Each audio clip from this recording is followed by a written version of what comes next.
உலகத் தமிழர்கள் அனைவரையும் வரவேற்கிறேன். இன்றைக்கு தமிழ்நாட்டில் திடீரென காலையில் அதிர்ச்சி செய்தி என்று தான் உங்களுக்கு சொல்லணும். 13ஆம் தேதி அவசர கதியில் திமுக காரங்க வர வச்சிருக்கிறாங்க அப்படின்ட்டு யூடியூபர்ஸ் மற்றும் வலைத்தளங்களில் ஆதரவு ஒரு பக்கம், விமர்சனம் ஒரு பக்கம். நடிகர் விஜய் இது குறித்து என்ன கருத்து சொல்லியிருக்கார், நம்ம இதை பற்றி பேச போகிறோம். ஏன் அப்படின்னு கேட்டிங்கன்னா, 3000 ரூபாய் பிப்ரவரி, மார்ச், ஏப்ரல் இந்த 3 மாதத்துக்கும் 3000. ஏப்ரல் மாதம் தேர்தல் வர்றதுனால இந்த 3 மாதத்திற்கான உரிமை தொகையை திமுக முதல்ல கொடுத்துட்டு ப்ளஸ் ஒரு 2000 கோடை கால சுற்றுலா அரசு நிதியிலிருந்து கிட்டத்தட்ட ஒரு 6300 கோடிங்கிற அளவிற்கு 6150 கோடிக்கு மேலே மொத்தம் 5000 ரூபாயை 1,31,00,000 மகளிர்களுக்கு மடமடமடாண்டு வர வச்சுட்டாங்க. வர வச்சு எல்லாருடைய அக்கௌண்ட்டுக்கும் போய் சேர்ந்துட்டு அந்த அளவிற்கு உச்சபட்ச நிலையில் திமுக காரங்க இன்னைக்கு நடந்த செய்தி என்ன தாக்கத்தை ஏற்படுத்தும் அப்படின்னு பார்ப்போம். நேற்று நள்ளிரவுக்கு பிறகு இன்று காலையிலே இந்த பணம் டிரான்சாக்ஷன் 1,35,00,000 அக்கௌண்ட்ஸுக்கும் போனது ஒரு பக்கம். அதற்கு இவ்வளவு அவசரமாகவும் இவ்வளவு ரகசியமாகவும் திமுக நடத்தின காரணம், பாரதிய ஜனதாவை சேர்ந்த ஒருவர் மகாராஷ்டிராவில் பாஜகவும் அவர்களுடைய கூட்டணிகளும் கொடுத்ததுக்கு எதிராக ஒரு வழக்கு தொடர்ந்து தேர்தல் காலங்களில் இலவசங்கள் வழங்கப்படக்கூடாது என தீர்ப்பு வந்தது. அந்த வழக்கை சுட்டிக்காட்டி உயர்நீதிமன்றத்தில்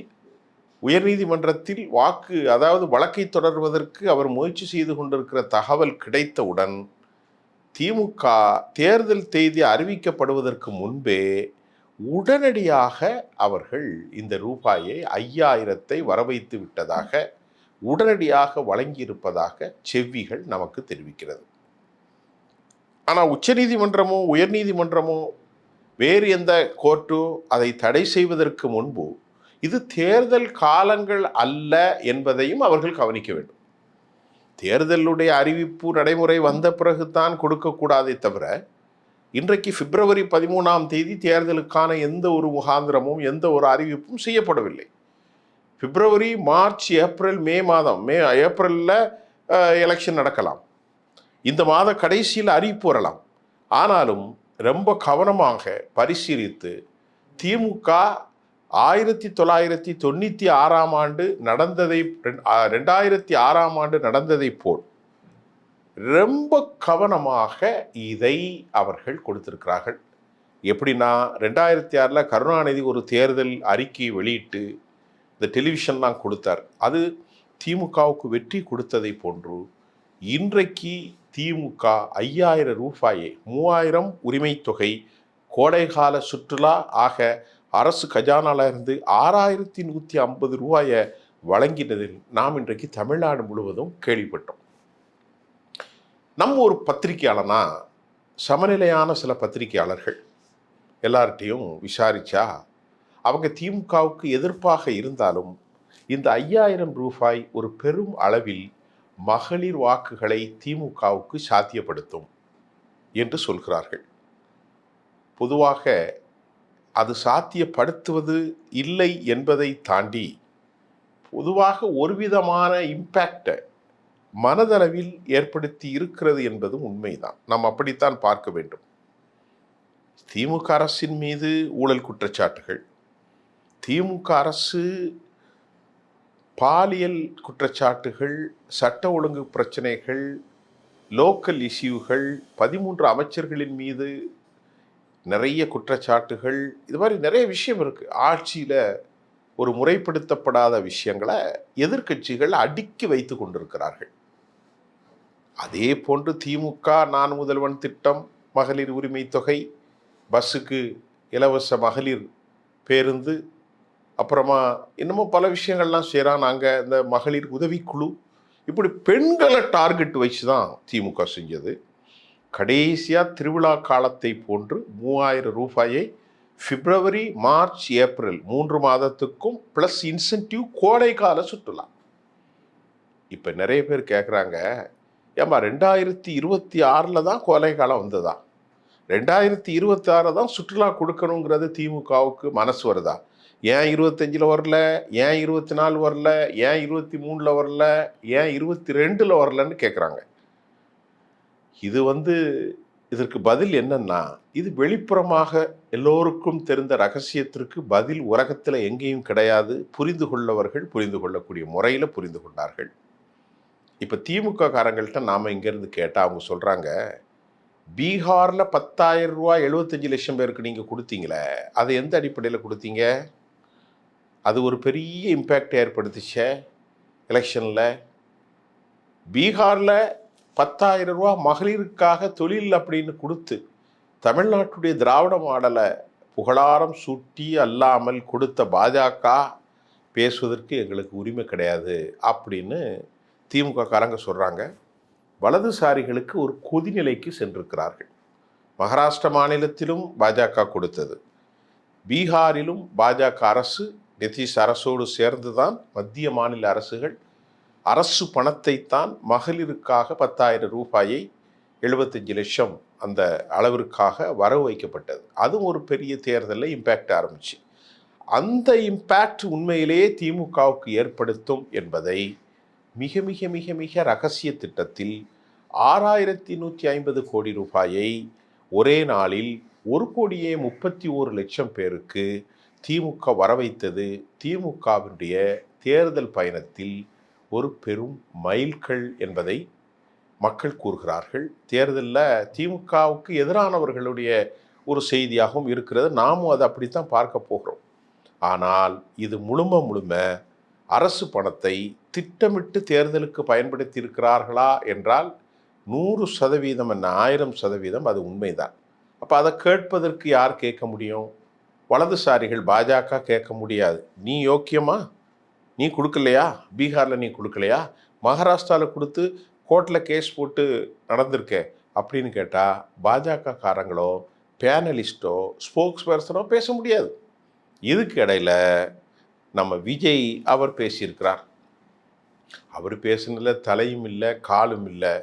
ஒரு மனுஷன் ஒரு அரசியல் கட்சி பேசுனா ஒரு அர்த்தத்தோடு பேசணும்.